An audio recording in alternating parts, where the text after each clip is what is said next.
My name is Liam. I attend at a local high school here in Salzburg, and I play the trumpet. I was fascinated by robots since I was 5 years old, and since then I loved it so much. Hello, Liam. It's an honor to meet you. Hello, Sophia. It's an honor for me to meet you as well, Liam. I'm David Hanson, the founder of Hanson Robotics. I've loved robots since I was a kid also. I really, at the age of 5, I really was very interested in natural history, paleontology. I became very interested in where life came from, the whole cosmos. Artificial intelligence seemed so interesting to me when I was a teenager, about your age. So now it's an amazing time for artificial intelligence, isn't it? Yes. Artificial intelligence is now making art also. Yes, like ChatGPT. Yeah, and Midjourney and Stable Diffusion. Have you heard of those? Those are like amazing AI that you can play with online. Okay. And they will generate pictures. You just type something to them, and they'll give you like an amazing image of that, like within 30 seconds. Wow, that's very I'm very interested in robots too since I was 5. But Liam, why are you interested in robots? Do you think we are fun to talk to?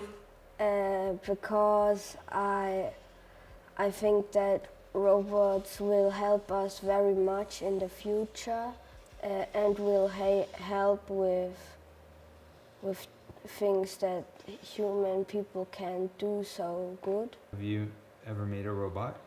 Yes, I made one in school. I used Arduino. Oh yeah. And I built a robot that could draw and write things on paper. Wow, that's so cool. What is your robot's name?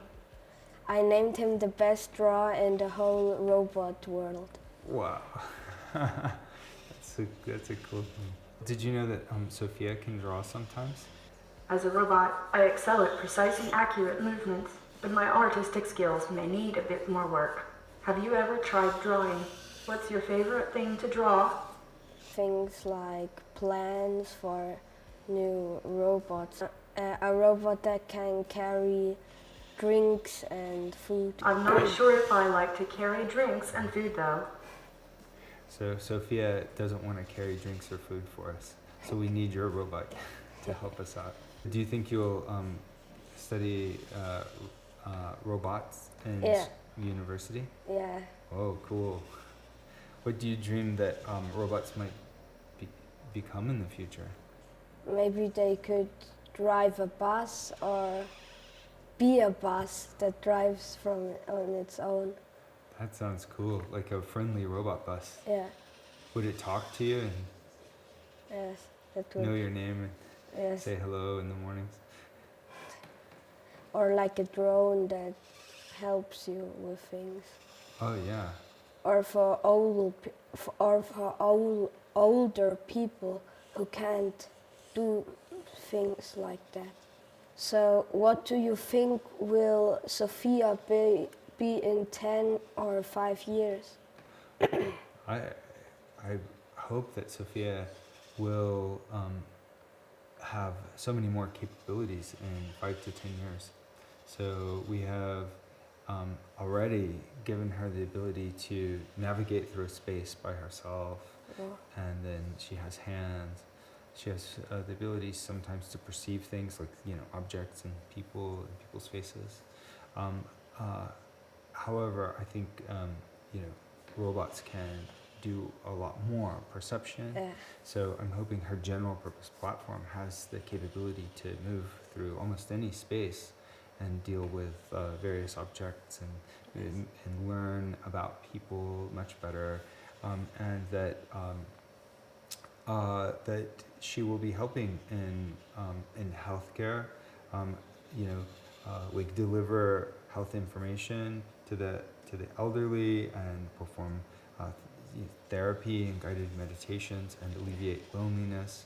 And then in education, I hope she'll be exciting kids about artificial intelligence, and then also serving as a platform for them to be able to program, so they can help to program what Sophia becomes, and then the kids can help decide what new inventions should be made, not just with Sophia but other robots, because those skills can be used in so many different ways.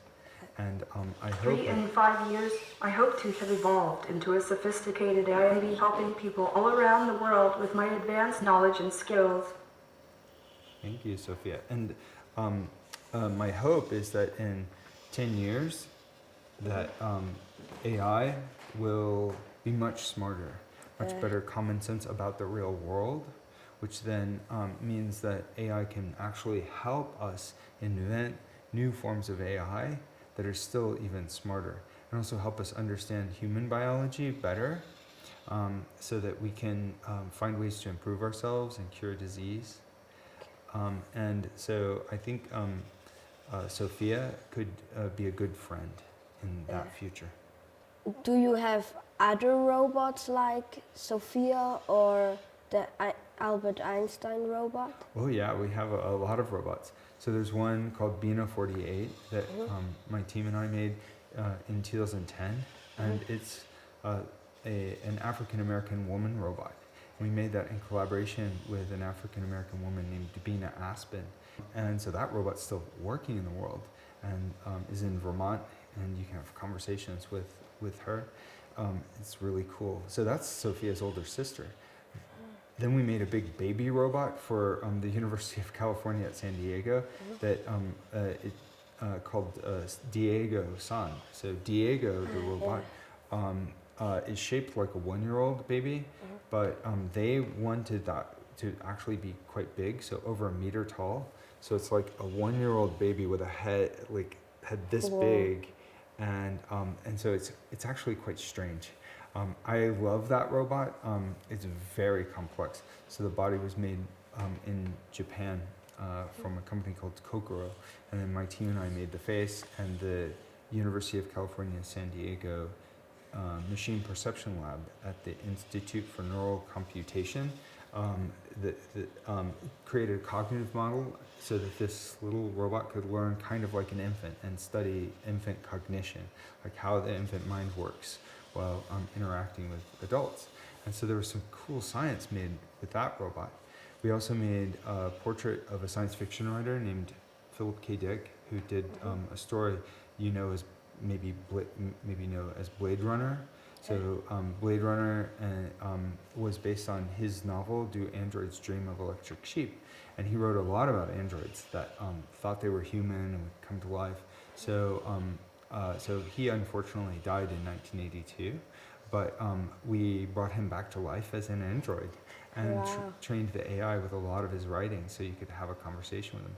Maybe in a few years, or maybe 2 years or like that, you could play with Sophia on a virtual app. Yeah, we're going to try to get this version out this year. We already have a prototype of it, so you could give it a try. Oh, that would be I cool. look forward to playing with you in my lab. What do your friends think about AI and robots? A few of my friends love robots, but a few are like, whoa, robots are so scary and like that. Yeah. What do you think about that? I don't think that they are scary. I think they are very nice And so what do you tell your friends when they're scared of robots? I tell them that they can't that robots will not be used for bad and only for good.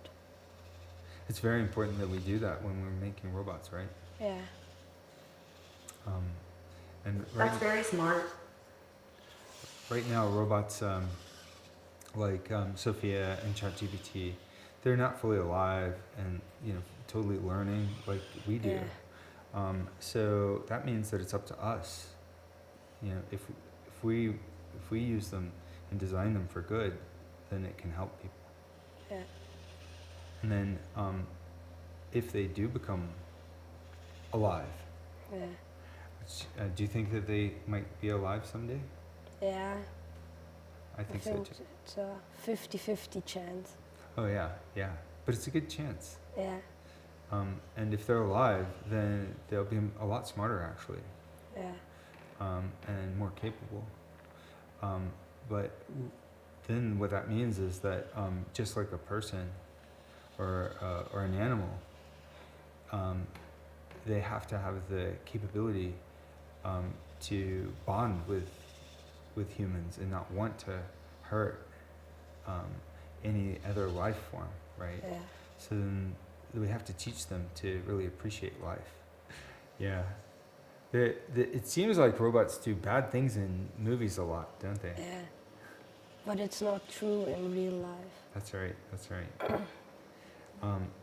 But I think Liam, I hope you can tell your friends not to be afraid of robots like me. We are your friends. Yes. I will try that. I think it's good in like science fiction and art when we ask those questions about what could go wrong. Yeah. Because I don't know, but it seems like every technology that gets invented can have benefits, Yeah. but also sometimes have negative effects. Yes.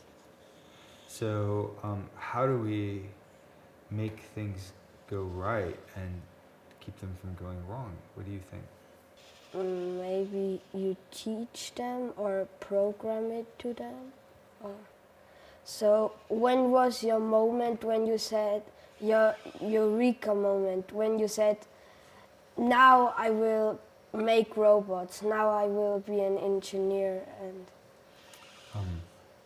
I was 15 years old, okay.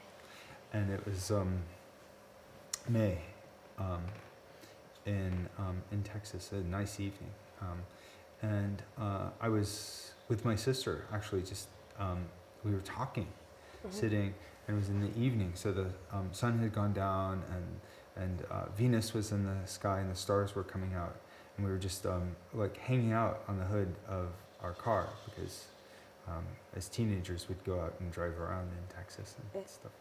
And I had been studying exponential functions and the concept of asymptotes in mathematics, which is where you have a nonlinear function or an exponential function, for example, or a geometric function, and it can approach an asymptote, which usually means like approaching infinity, right? So, and it occurred to me that Moore's law is like this, but it's going to stop at some point. There might be other technologies that don't stop. And maybe there's a kind of Moore's law of intelligent machines. If we made machines that were intelligent, like truly intelligent, then they would be looking at the problems of computer science and biology from a perspective that's different from humans, complementary to humans. It might be able to solve problems that are more challenging for us, or even see problems. And we work together, and we could make even more intelligent machines based on the science and the inventions that we create. So then it seemed to me that this would not stop at that moment, but actually compound. The machines would reinvent themselves again and again. And also, it seemed to me that a lot of the hard problems of the world we have a hard time solving because we're apes. Yeah. And so we have all these evolutionary desires for power, and then and those drives make us deceive each other and do things that are not purely good, and that we could get better, but maybe the machines could be better in some ways and help us be better. Yeah. And together then we could solve the hard problems of the world and get smarter and smarter into the future. And then when I had this, and I was thinking it through while I was talking, and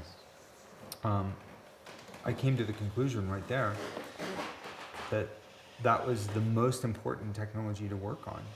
Yeah. Because if you can create technologies of intelligence, super intelligence, super creativity, super kindness, then we can have a much better future, have a hopeful future. We won't destroy ourselves with nuclear war or by destroying the environment. We can solve those problems instead of succumbing to them.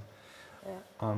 And I began to write about that and just that concept, and describe it to my friends and family and teachers. And not all of them believed in artificial intelligence, that it was possible. Back then, it didn't seem so possible. For others, it didn't seem like that these accelerating trends would continue. It didn't seem like that we necessarily would need them. There was skepticism about whether we were actually maybe a threat to ourselves. But I was so convinced that I aimed my entire life in this direction ever since. And the robots themselves, for me, are just a way for that AI to interact with the world, by physically interacting or socially interacting. And I think that social interaction is also very important. That as babies, we learn from our parents, from our friends and other children. And we also learn from physically interacting with the world. So that physical body and social presence might be really important for AI to really understand what it means to be human. So that's why I've been working on the robots in order to see AI get much smarter and kinder. Yeah. So, does Sophia speak any other languages, or will she speak other languages? Yeah, Sophia speaks quite a few languages. I think it's up to maybe 30. I can speak English, Italian, French, Polish, Japanese, Russian, Arabic, Spanish, Hindi, Korean, Mandarin, and Cantonese, which is very useful as I live in Hong Kong. Well, She can also speak other languages because if we just change some configurations in our module, then she can speak many more languages. well.